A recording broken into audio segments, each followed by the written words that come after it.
तो बच्चों आज हम भरेंगे 8 गेट अभ्यास पुस्तिका संस्कृत कक्षा 8 के पाठ पंचदशः पाठः कूट श्लोका। तो कूट श्लोका में शब्द समूह अथवा वर्णों का स्थानांतरण श्लेष संख्या आदि पर आधारित अर्थ चातुर्य उत्पन्न करने की एक बौद्धिक क्रीड़ा है। कूट श्लोकों को सर्वप्रथम प्रयोग महाभारत में मिलता है। कहा जाता है कि महाभारत की रचना के समय महर्षि वेद व्यास को ऐसे लेखक की आवश्यकता हुई जो उनके शब्दों को लिपिबद्ध कर सके। यह कार्यभार श्री गणेश जी ने स्वीकार किया। साथ ही शर्त रखी कि व्यास जी निवधि रूप से बोलते रहें। तो इसी कूट श्लोक के बारे में ही तो व्यास जी ने स्थान स्थान पर कूट श्लोकों की रचना की है, जिनकी क्षणिक बौद्धिक क्रीड़ा के बाद कथा सूत्र फिर गंभीरता के साथ आगे बढ़ाया गया। तो इसी कूट श्लोक के बारे में आज हम कुछ प्रश्नों को हल करेंगे। यहाँ से शुरू होता है आपका बहुविकल्पी प्रश्न। प्रश्न 1 है कृष्णमुखी शब्द विशेषणम अस्ति, तो इसका उत्तर हो जाएगा कृष्ण। प्रश्न 2 है चंद्रमा शब्द से समानार्थी अस्ति, तो चंद्रमा का समानार्थी क्या होगा? शशि। यहाँ से आपका आता है एक पदेन उत्तरम लिखत, एक पद में उत्तर लिखना है। प्रश्न 3 है पनगः किम इच्छन्ति, सांप क्या खोजता है? तो इसका उत्तर हो जाएगा बिलम मतलब बिल। प्रश्न 4 है सर्पिण्याः कति जीवा, सांप कितने जीव होते हैं? तो इसमें हो जाएगा द्वि मतलब 2।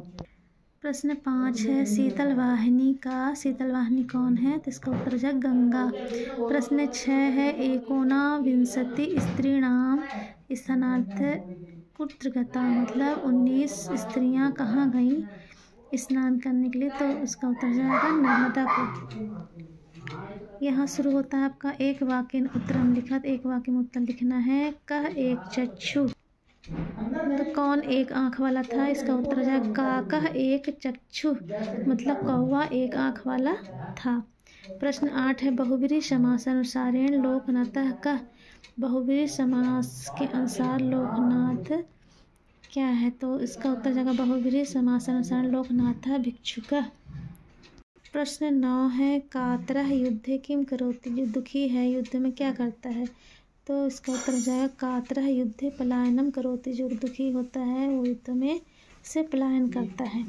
प्रश्न 10 है मृगात् किम जायते, मृग से क्या उत्पन्न होती है? तो इसका उत्तर हो जाएगा मृगात् कस्तूरी जायते, मृग से कस्तूरी उत्पन्न होती है।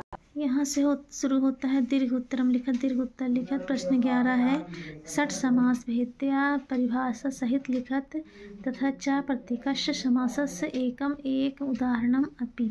तो यहाँ पर आप 6 समास के भेद लिखना है, उसकी परिभाषा लिखना है और प्रत्येक समास का एक उदाहरण लिखना है।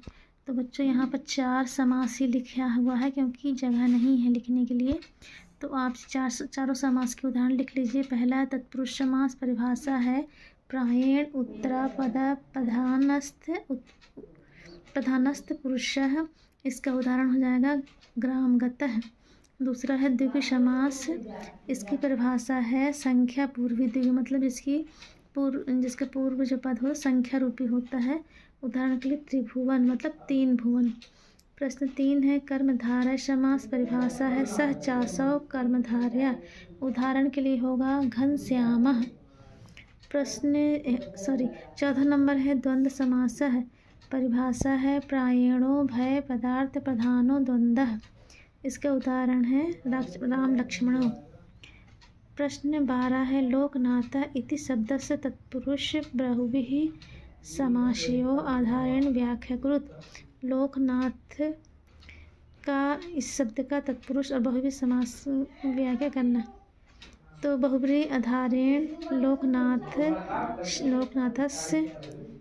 और दूसरा हो जाएगा तत्पुरुष आधारेण लोकनाथ हो जाएगा। तो बच्चों यहाँ से आपका वाला पाठ समाप्त होता है। अब अगले पाठ के लिए अगला वीडियो मेरे चैनल में जाके देखिए। तो और बेल आइकन बटन को प्रेस कीजिए ताकि हर नए वीडियो का नोटिफिकेशन आपको मिलता रहे। तो चलिए मिलते हैं नेक्स्ट वीडियो में, तब तक के लिए bye bye. Thank you for watching.